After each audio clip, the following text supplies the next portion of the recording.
Merci beaucoup. D'abord, pour précision, ce n'est pas encore les assises. Là, c'est un séminaire de préparation des états généraux des transports publics. Nous avons travaillé pendant des semaines sur la reconfiguration de façon globale, la restructuration, mais aussi sur les solutions pérennes, en tout cas pour des transports publics aux normes, des transports publics résilients, des transports publics intelligents, des transports publics qui pensent aux générations futures. Donc avec nos équipes techniques, pendant très longtemps, on a travaillé sur des termes de référence, sur des canevas. Et donc c'est le moment venu d'élargir avec les acteurs étatiques pour le moment, à travers ce séminaire, bien sûr, avec l'accompagnement d'un cabinet aussi, pour tracer les voies qui vont nous mener vers, en tout cas, des solutions pérennes, des solutions durables.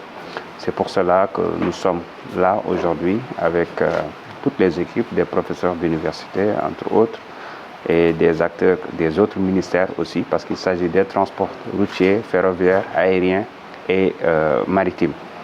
Alors, pour nous, c'est important parce que tout simplement, nous préparons les états généraux en début septembre.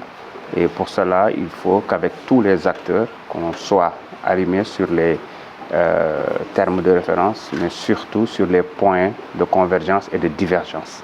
Ce qui fait qu'aujourd'hui, nous avons démarré une série de séminaires en début août, du 5 au 8. Nous allons encore tenir un autre séminaire, mais cette fois-ci avec tous les acteurs des transports, que ce soit les syndicats, les patronats, entre autres. Et à partir de ce moment maintenant, nous pourrons aller directement vers les états généraux. Donc aujourd'hui, c'est le début, disons, de cette série de séminaires. Par rapport au terme de référence? Bon, par rapport au terme de référence, je pense qu'il y a la note conceptuelle, il y a aussi le travail technique qui a été effectué par mes équipes, que je félicite et j'encourage davantage.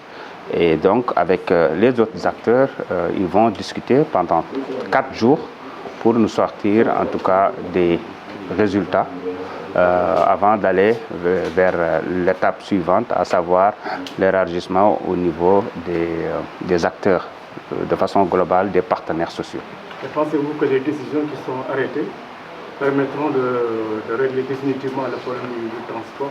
Bien sûr, c'est l'objectif et je pense que la méthodologie que nous avons choisie est une méthodologie payante parce que c'est dans le consensus, mais surtout dans le dialogue, une démarche inclusive qui nous permettra, au sortir en tout cas de ces états généraux-là, de trouver définitivement des solutions pérennes pour les transports publics.